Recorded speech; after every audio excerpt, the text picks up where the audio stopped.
in February. And of course, Australia's Winter Olympians are often at a disadvantage against athletes who've grown up in Northern Hemisphere countries where snow and ice are right at their doorstep. But now in Australia's second largest city, skaters have another hurdle to overcome. Following several closures, Melbourne is down to its last ice rink. Neil Kearney investigates. Australia's sporting capital, home to the billion-dollar Commonwealth Games and world-class spectator venues. The MCG, Melbourne Park, the Olympic Precinct and the Olympic ice skating rink.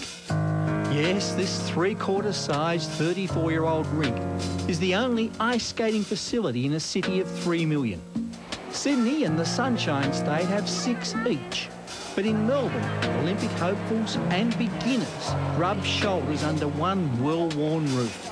Becoming very dangerous. Only a week or so ago, a little boy got his hands run over by an ice skater, and he was from a professional family. His father was actually an ice hockey player who was watching out. There's just too many people on the ice now.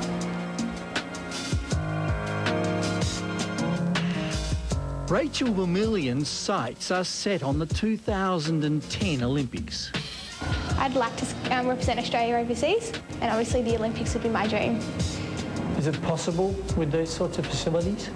I'd like to say yes, and I hope so, but it's harder. It's obviously harder without as much ice time. Not too bad, keep it there. But this is how tough the girls do it. We have to do off-ice, which is like a combination of gymnastics and ballet, where we take them through their programs.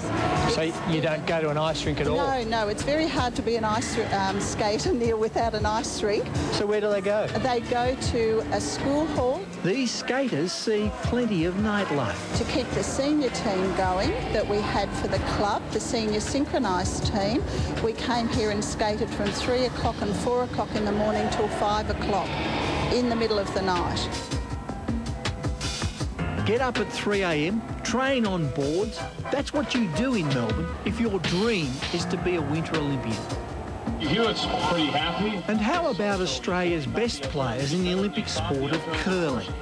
Steve Hewitt represented us in the Winter Games at Albertville and was on the team that narrowly missed qualifying for next February's Games in Torino. The ice at the Olympic rink in Melbourne is simply too rough for curling.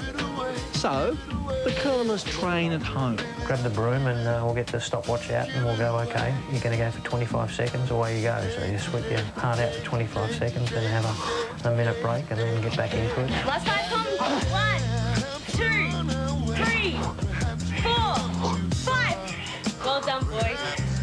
What do your opponents in the world of curling think about you practising on... Neil, they're not amazed because they've seen it before or heard of us doing it before. What they're amazed at is that we only curl for really 7 weeks in the year.